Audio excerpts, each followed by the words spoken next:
Hello everyone. अभी आपने पिछली क्लास में अनलेस का यूज पढ़ा हुआ है। अब हमें उसके आगे पढ़ना है जिसमें आपका यूज है यूज ऑफ बट।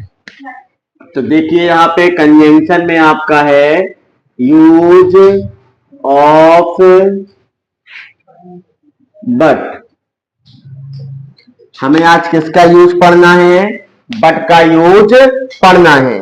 जहां पर बट का हिंदी मीन्स होता है आपका लेकिन या किंतु, और तीसरा हिंदी मीन्स होता है इसका पर। लेकिन किंतु पर। तो देखिए बट का यूज हम कहां करते हैं? तो बट का यूज हमको करना है तो उसके लिए हमारा रूल्स होता है। और रूल देखिए क्या होता है इसके लिए।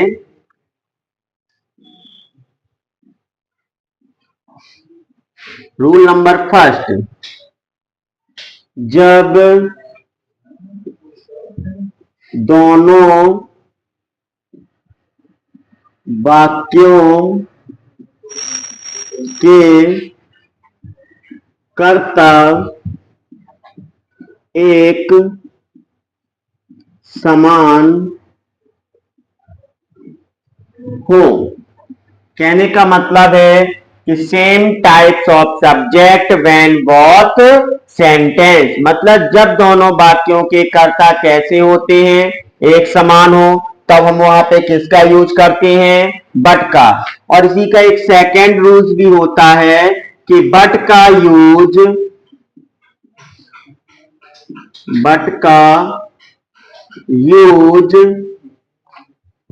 कहां पे करेंगे हम?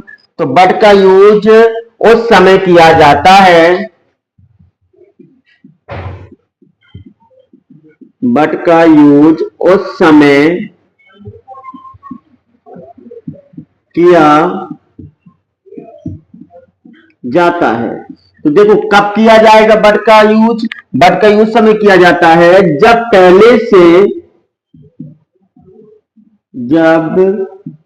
पहले से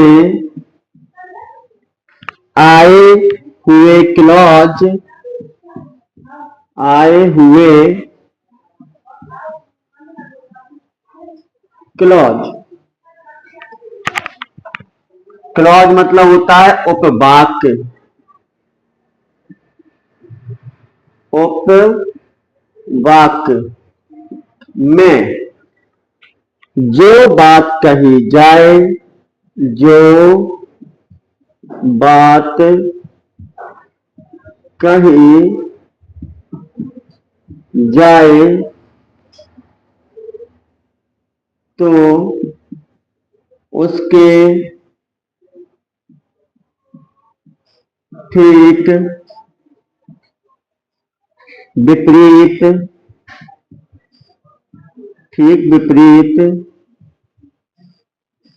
दूसरे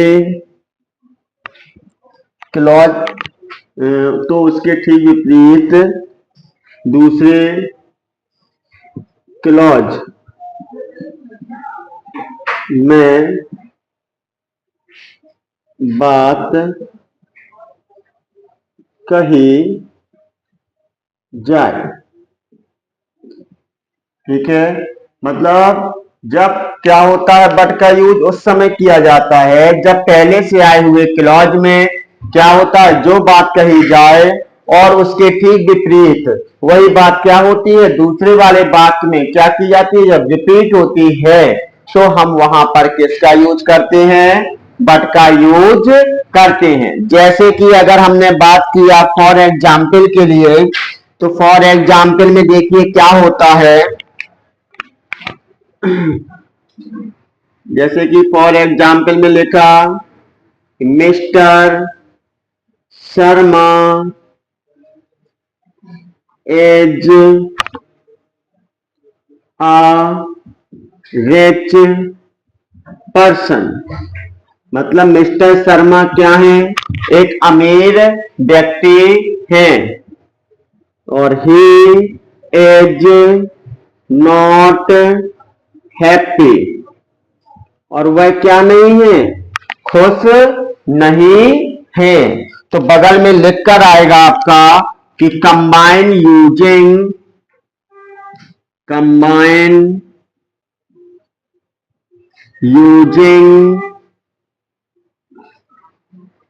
बट, मतलब किसका यूज करना, हमें बट का यूज करना है। तो बट का यूज कब होगा, पहले वाले सेंटेंस में देखो क्या लिखा है, मिस्टर शर्मा, और दूसरे में क्या लिखा, ही।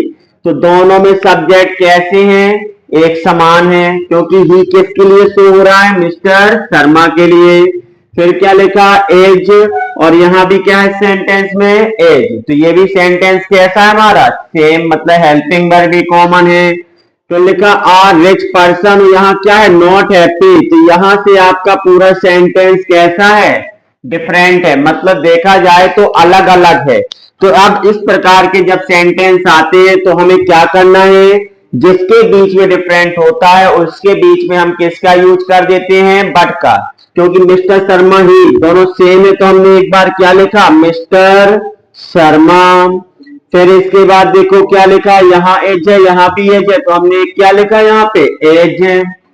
फिर इसमें दोनों में अंतर है, तो इन दोनों के बीच में किसका यूज करेंगे हम, बट का। तो a rich person but not happy. तो इसमें कहने का मतलब है कि mister Sharma is a rich person, mister Sharma क्या है, एक अमीर व्यक्ति है, बट किंतु नॉट हैप्पी, किंतु वह क्या नहीं है, खुश नहीं है। तो अब देखिए इसके बाद नेक्स्ट सेंटेंस क्या है, हमने जैसे इसी में दे दिया। और नेक्स्ट सेंटेंस क्या है, जैसे लिखा कि रामू इज वीक, मतलब रामू क्या है, कमजोर है।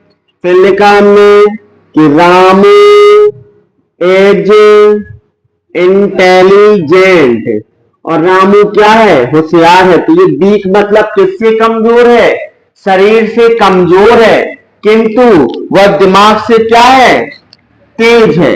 तो इसलिए भी बगल में लिखकर आएगा आपका कंबाइन यूजिंग बट।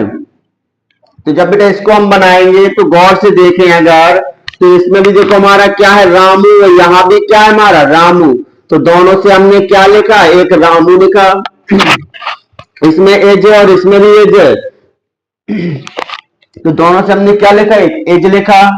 फिर देखिए यहाँ पे क्या है, बीक, और यहाँ क्या है, इंटेलिजेंट। तो दोनों में अंतर इसमें है, तो दोनों के बीच में हमारा क्या यूज होता है, बट। तो Ramu is weak but intelligent, मतलब रामू क्या है, कमजोर है, किंतु वह क्या है, होशियार है। तो शरीर से कमजोर है लेकिन दिमाग से क्या है, वह तीव्र है।